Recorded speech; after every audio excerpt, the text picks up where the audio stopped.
പെരുങ്കളിയാട്ട മഹോത്സവത്തിന് മുന്നോടിയായ തൃക്കരിപ്പൂർ രാമവില്യം കഴകം കിഴക്കേ നടയിൽ മഹാസരസ്വതിയുടെ അപൂർവ ശില്പം സ്ഥാപിക്കുന്നു.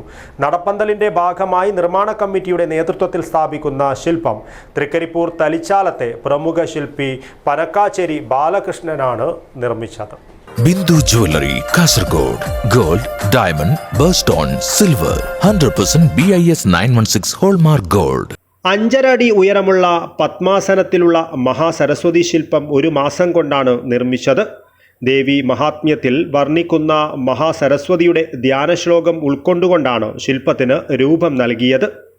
ശ്രീപാർവതിയുടെ മൂർത്ത രൂപത്തിൽ നിന്നും ആവിർഭവിച്ചതിനാൽ ശൈവഭാവം പ്രകടിപ്പിക്കുന്ന തരത്തിലാണുള്ളത്. 8 കൈകളിൽ മണി, ശൂലം, കലപ്പ, ശംഖ്, ഇരുമ്പുലക്ക, ചക്രം, വില്ല്, അമ്പ് തുടങ്ങിയവ ഏന്തി നിൽക്കുന്ന മഹാസരസ്വതി ശില്പം സിമന്റിലാണ് തീർത്തത്. തൃക്കരിപ്പൂർ രാമവില്യം കഴകം കിഴക്കേ നടയിലാണ് സമർപ്പിക്കുന്നത്. പെരുങ്കളിയാട്ടം നവീകരണത്തിന്റെ ഭാഗമായി പടിഞ്ഞാറേ നടയിൽ ഒരുക്കുന്ന പ്രധാന കവാടത്തിൽ 17 ശില്പങ്ങളുടെ നിർമ്മാണം ബാലകൃഷ്ണൻ ഇതിനകം തുടങ്ങിയിട്ടുണ്ട്.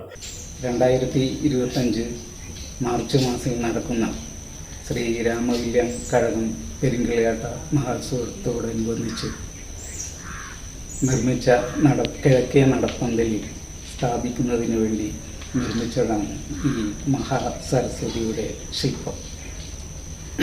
ഏകദേശം 1 മാസക്കാലത്തോളം എടുത്തുകൊണ്ട് കോൺക്രീറ്റിലാണ് ശില്പങ്ങൾ പൂർത്തീകരിച്ചിരിക്കുന്നത്. ആൻറ്റിക് ഫിനിഷിങ്ങിലാണ് പെയിൻറ്റിങ് ചെയ്തു വരുന്നത്. ആ രീതിയിലാണ് ഫിനിഷിംഗ് വർക്ക് പൂർത്തീകരിക്കാൻ ഉദ്ദേശിക്കുന്നത്. 4 പതിറ്റാണ്ടായി ചിത്രശില്പരംഗത്ത് സജീവമായ ബാലകൃഷ്ണൻ തലിച്ചാലം 17ാമത് വയസ്സ് മുതൽ ശില്പനിർമ്മാണ മേഖലയിലുണ്ട്. തൃക്കരിപ്പൂർ ചക്രപാണി ക്ഷേത്ര നടപ്പന്തലിൽ ദശാവതാര ശില്പങ്ങൾ ഇതിനകം പൂർത്തീകരിച്ചിട്ടുണ്ട്. കാസർഗോഡ് കളക്ട്രേറ്റിലെ റവന്യൂ വകുപ്പിൽ ജീവനക്കാരിയായ വളവറ ഉളിയത്തെ മാപ്പിടിച്ചേരി ഗിരിജയാണ് ഭാര്യ. മൃദുൽ കൃഷ്ണ, ഹൃദ്യാകൃഷ്ണ എന്നീ വിദ്യാർത്ഥികൾ മക്കളാണ്.